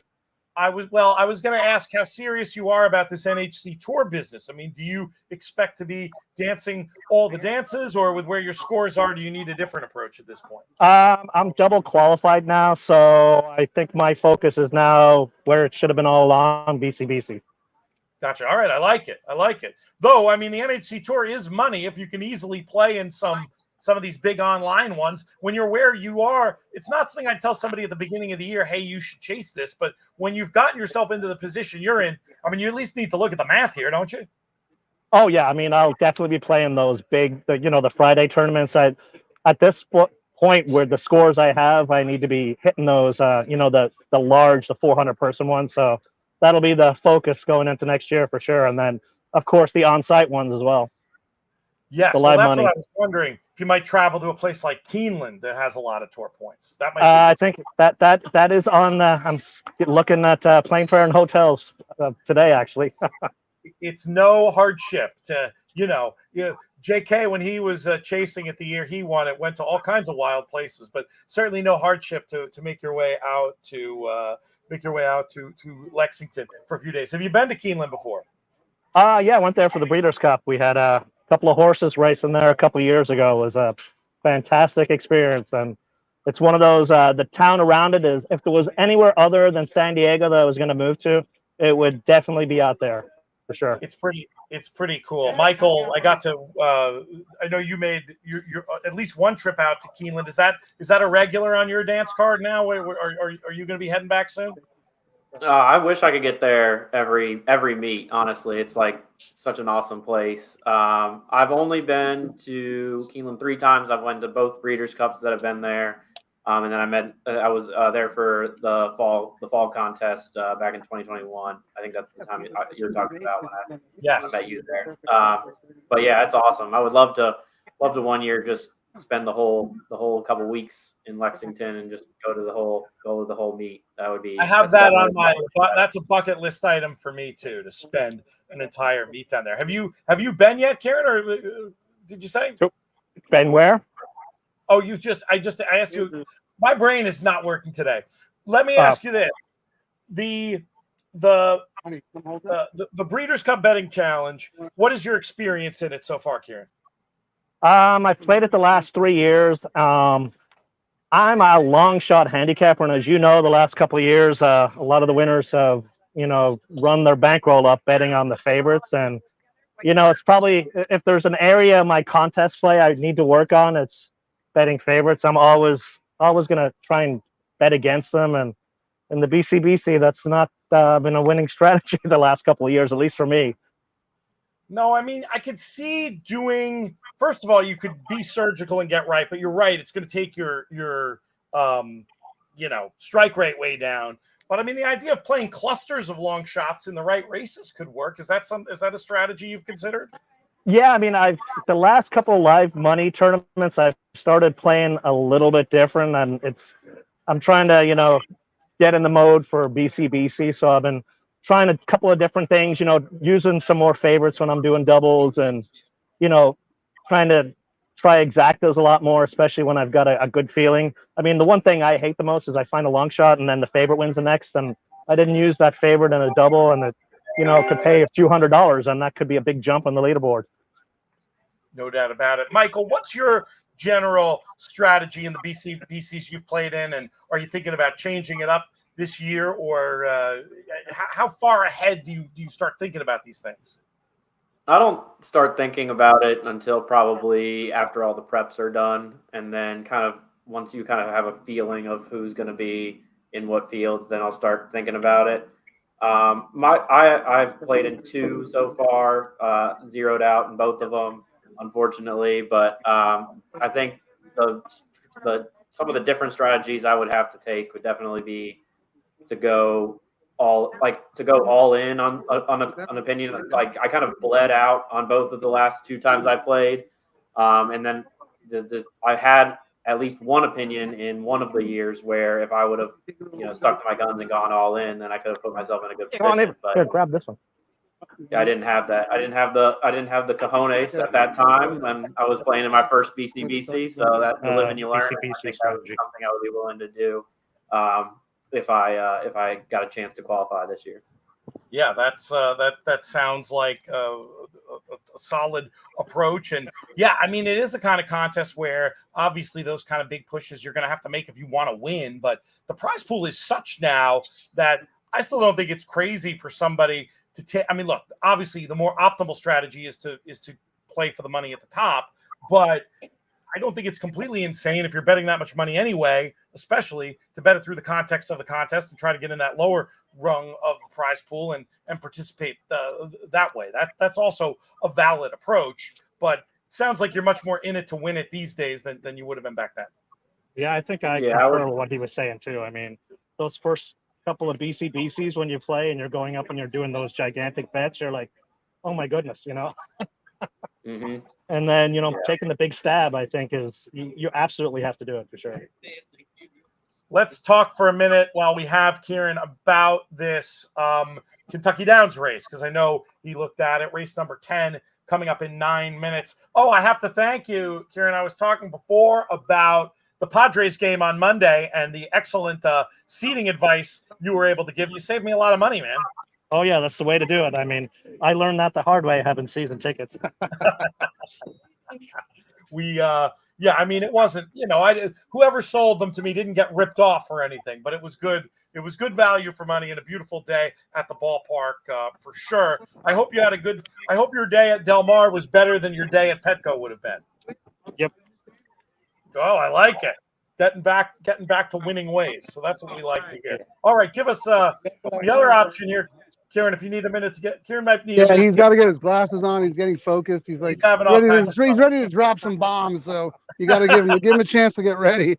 Michael, we'll go to you instead here and get your idea of the winner. No, I went 5-9. Yeah, I like the number 10 Racontus a little bit in this spot. Put it on all 3 entries. This filly, Ian Wilkes filly. So I think.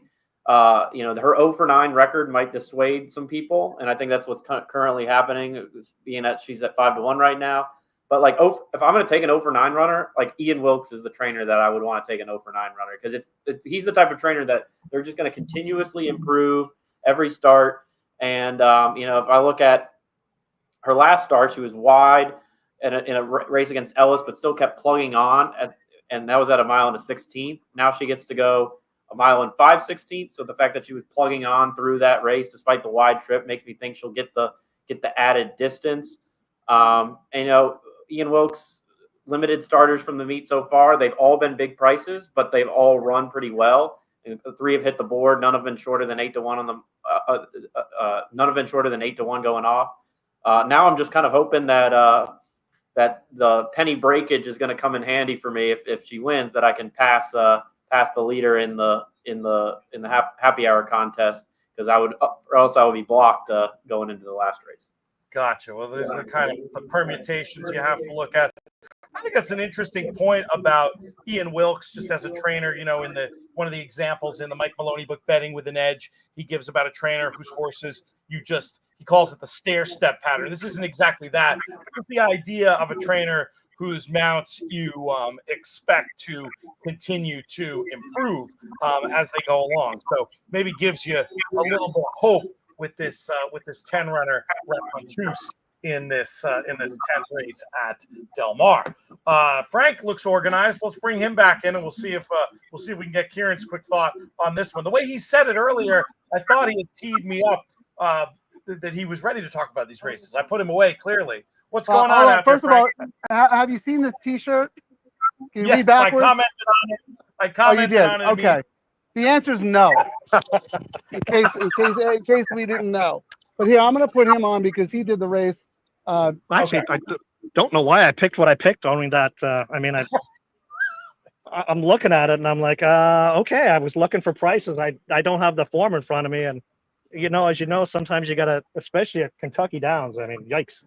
There's some great prices coming in there. And if you can land on the right prices, you're set. So who did you use in the contest? I got 5 and 9. All right. Well, the 5 is the favorite. The 9 is 7-1. So we'll see where that gets you as far as this goes.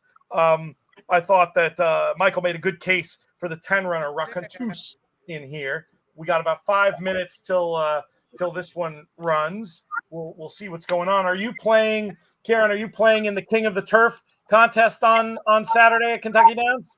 I usually try to play them all, but I'm not sure. I don't know yet. I haven't decided yet. I'll probably look at the card tomorrow and make a decision. But I think I might hold my ammo for the Santa Anita one. I'm not sure yet. But there is a big. I'm a degenerate. I say I'm not going to play, and then in the morning I'm going to go, you know what? Let's do it. Well, I thought just the way you were describing, if you're a long shot player in a big money contest, it feels to me like I would the nothing. Obviously, we love Santa Anita. I think you should play both. But if you were going to tell me your style of play and which one you should play, it would be Kentucky Downs, just based on that stylistic preference. Yeah, but also I'm kind of a little bit biased that Kentucky Downs is a lot like the UK Irish courses. So, we all have our little biases, and sometimes I get blinded when I see some of these Irish horses when I shouldn't even be going near them, just because I think they're going to do well at Kentucky Downs. And even though, many times I'll pick one of those Irish horses, and the one I had as my backup that wasn't is the one that wins, and I'm like, it is what it is. The first time I met Kieran, he came up to me, he goes, I got a horse that's going to make your meat. I go, okay. Steak and eggs, Irish bred, trained by Patty Gallagher, 21 on the morning line. Can't lose.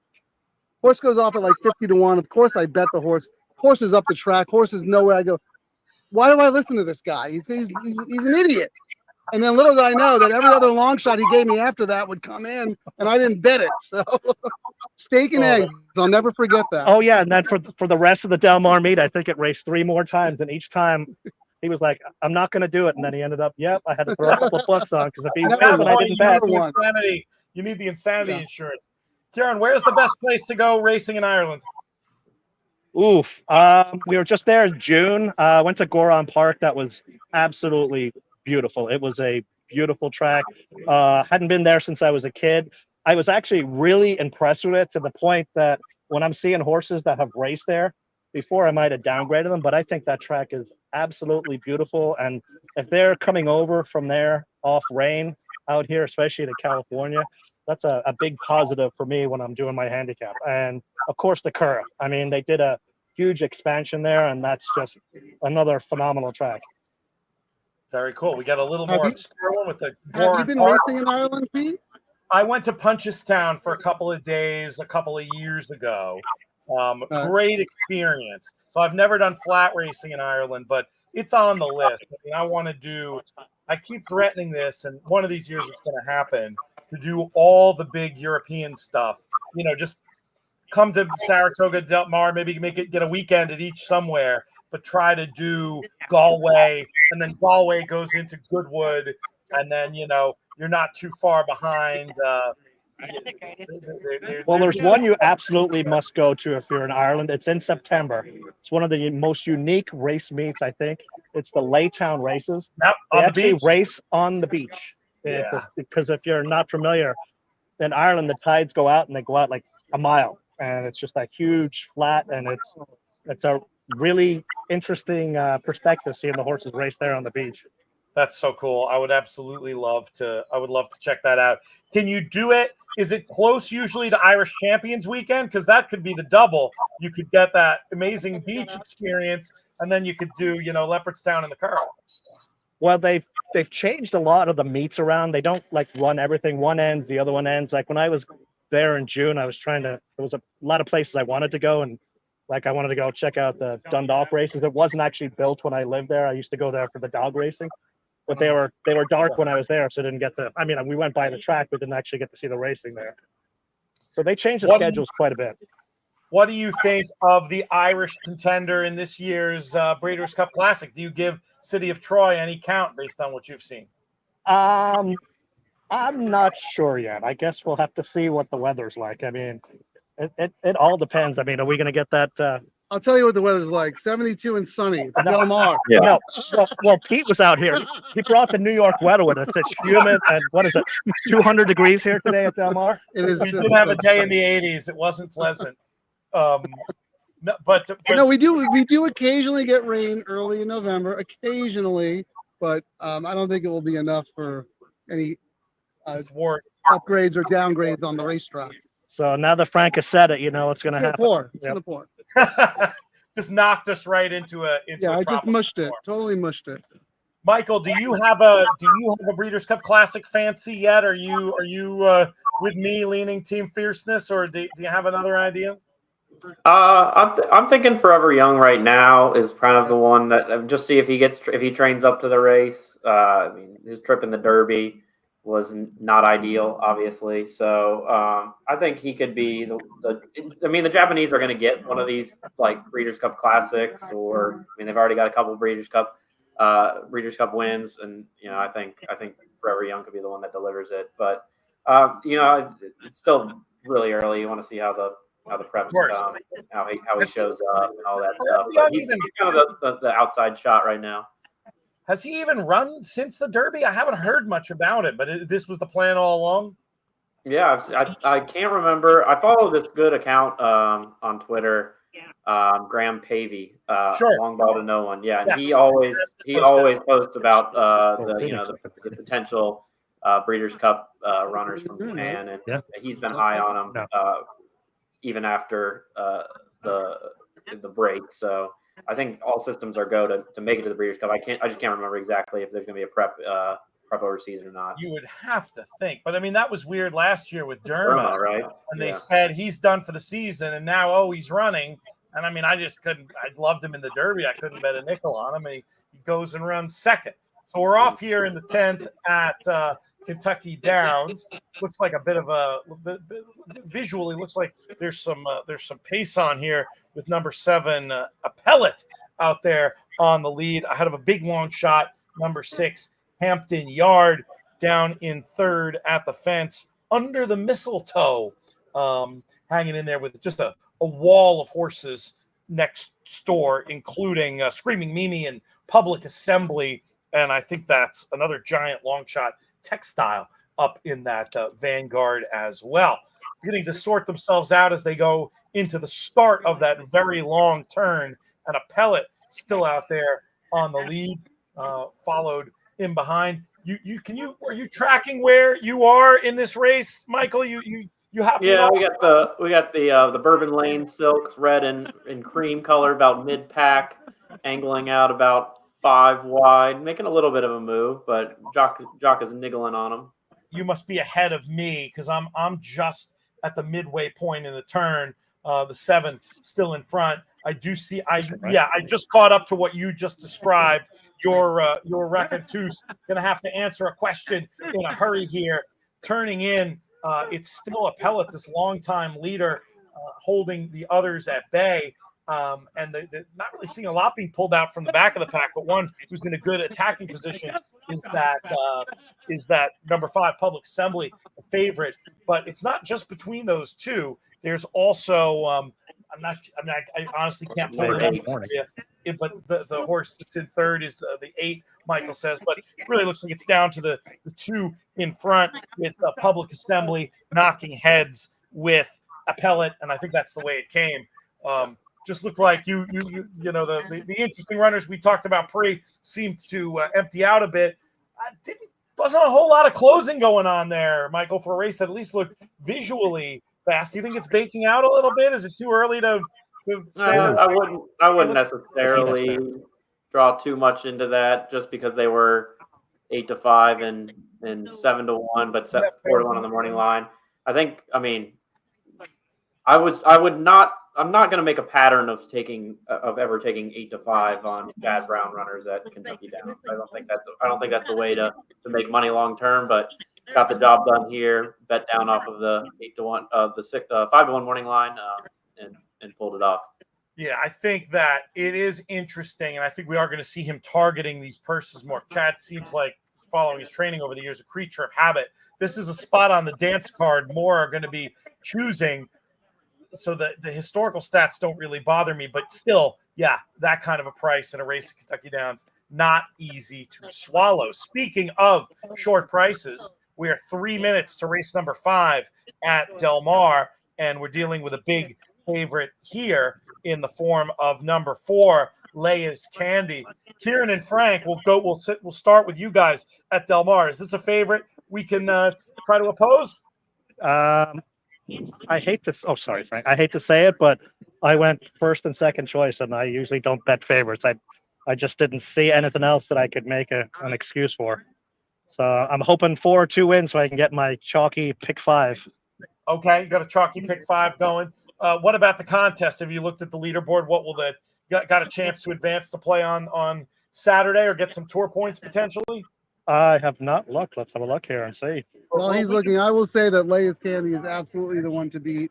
I come on the show every week, and I always try to be clever and pick long shots, and I never get it done. Today, I picked 2 favorites. One goes down at 6-5. Let's see if this one goes down. But in the contest, I just thought this was a game theory type situation. If people are going to pick a long shot, I think they're going to gravitate to 3 joint venture just because it's D'Amato. So I thought the sneaky contest play was the 7, Arrogant Spirit. That horse, that race 2 back was good enough to win this. Just tossed the last race, was wide on the worst part of the track. Kent Sweezy claimed the horse, running the horse right back at the same level. I thought that horse was sneaky from a game theory contest perspective, because I think a lot less people will be on that horse than the D'Amato horse, the 3, if they're looking for a price horse in the last. I actually liked that one too. I just jumped off it because of one of my biases. But yeah, I like your number 7 for sure. Michael, what did you end up doing in the contest, and what are you thinking now that you're able to look at the prices here? Yeah, I definitely quick capped the Del Mar races a little bit more than the Kentucky Downs races, but I landed on the number 6 Hard Money Muchachos. I don't do like track trends for Del Mar on a daily basis, but I definitely have thought that being wide has not always been the place to be. I don't know exactly which cards those were, but generally speaking, that's not what I've thought has been winning moves at Del Mar. And this gelding was 3 to 4 wide in the start locally. I just didn't want to take the 3 to 5 on Lay's Candy, and I could kind of see that was coming from looking at the form that he was going to get bet down from the 8 to 5 or the 7 to 5 morning line. So I had to land elsewhere, and that was the one I chose. All Yeah, right, I mean, at makes Del Mar, when in doubt, bet JJ. Yeah, I mean, Especially when he's not a favorite. Yeah. I think, what, 40% win rate or something like that? and also, yeah, I mean, to Mike's point, that horse has been on the worst part of the track and should get a good stalking trip today. The track's a little more fair towards the end of the meet. You can see horses stalking outside and actually winning. So that horse should get the right trip. We'll see if it's good enough to beat the big dropper, Lay's Candy. Makes sense. Some good ideas there. Putting them all together and betting. I think it's interesting. Try to work the 7 up into the number with all the other horses that were discussed. It's a good case on a big price, and that's kind of fun sometimes. Trying to multitask and put some bets in. Just throw a little something in. See if we can get a long shot in the mix. I wonder how Steve Goldberg's show parlay is going. Has he been texting you for tips? Well, terrible. I gave him that 9, and the 9 was off the board at 6 to 5. So he won't be texting me today. And I don't blame him.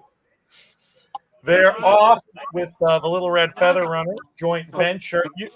I assume it would have come up if Kieran was in on that one. Kieran is. I should have post fail here. Should have asked him earlier about the big horse, Little Red Feather Gold Phoenix that he is a part of. Yeah, he has a lot of custom made clothes because he has the Frank T-shirt, but he also has a gold flipping Phoenix jacket, which is the envy of all the Little Red Feather partners, I'm sure. Lay's Candy up there in the vanguard, Keen to Go on the inside. They're both running around there with double handfuls. This long shot, Arrogant Spirit, is in a place to potentially attack there in third down at the rail. Keen to Go, living up to that name, pulling a little bit up towards those at the front of the pack right now. Lay's Candy seizing control of things, getting clear a length, but joint venture hasn't really been asked. Unfortunately, Arrogant Spirit is appearing to go the wrong way.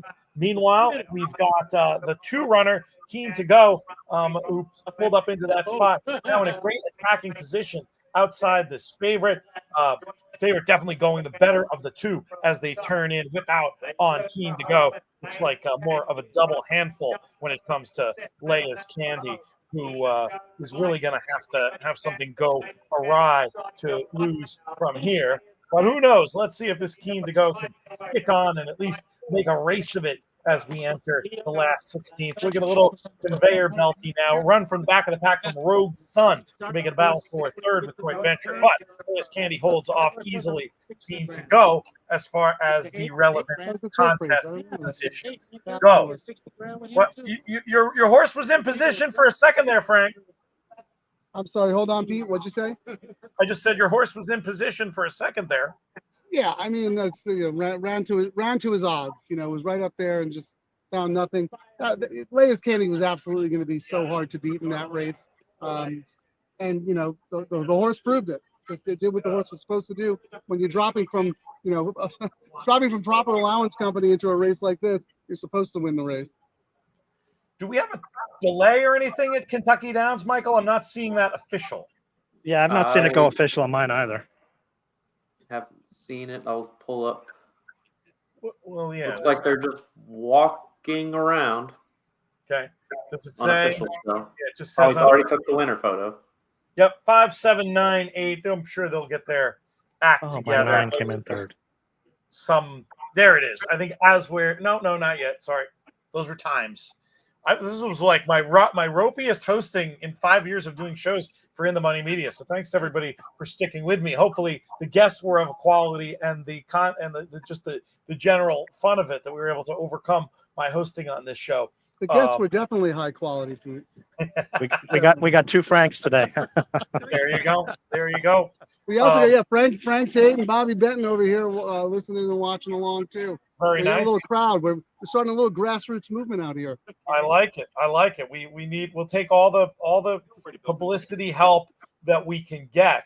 This is funny. I don't ever remember being in a situation where we had all the contest races run, but we were waiting for tote data on 2. Okay, there was an objection and no change, said Chris. So that's why that was delayed a bit. I don't know why it's being delayed now. Sounds like Del Mar is official. Did I hear Trevor say They that? went official. Yep. They just went But I'm official not- here. You see 4 the to 5. prices? Yeah, 4 to 5. You see the prices? 4 to 5 in the end on the Forerunner Candy. Yeah, I'm sweating the whether I'm going to make Saturday right now. I'm trying to do math on 2 races at the same time. Doesn't really. Michael tries math, fails. Might have to be out the bingo card. I like your chances better than the guy who usually tries math. All right, both races are now official, so we're just waiting for this to get communicated, and there it is. So let's bring it up to the stage, and we got 17 going. All right, exacta. Look at that, Kieran Thornton As you can in tell, the exacta position for HorsePlayers Happy Hour. This is the second time this has happened, Kieran, this meet where we have someone who finished in the top 2. Do you know? Are you familiar with the format? Do you know what that means? I think I play on Saturday and then something with the tour that ends when? You will The end of play October, right? exactly. You will play in there's playoffs. They start with 80 runners, and they goes for 4 weeks. 80 down to 40, 40 down to 20, 20 down to 10, and then winner take all at the final table. But in those first rounds, you just have to make a second top line to get the job done. Matt Miller in third, playing all the 7s, cheeky.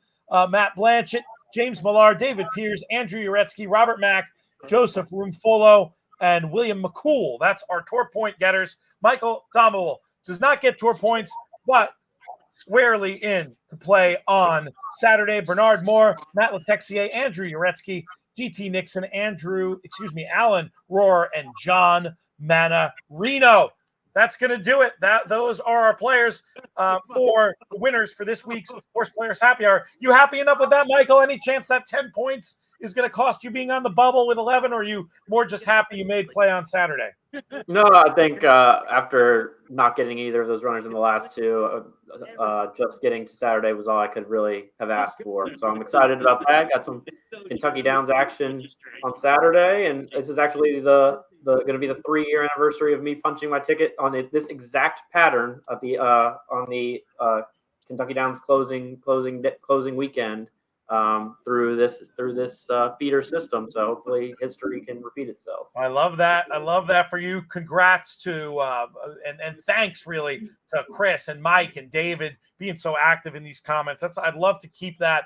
Love to keep that energy going through the last few weeks. Kieran, congratulations. That's a good result for you. Hopefully you'll have some joy Saturday, and we look forward to seeing you in the HorsePlayer Happy Hour playoffs. Oh, thanks for having me. Frank, always wait. Hold on, Pete. Hold on. Look who's here. Come What on. do we got? Look who's here. I can't. Kieran's in the way. I have no idea who it is.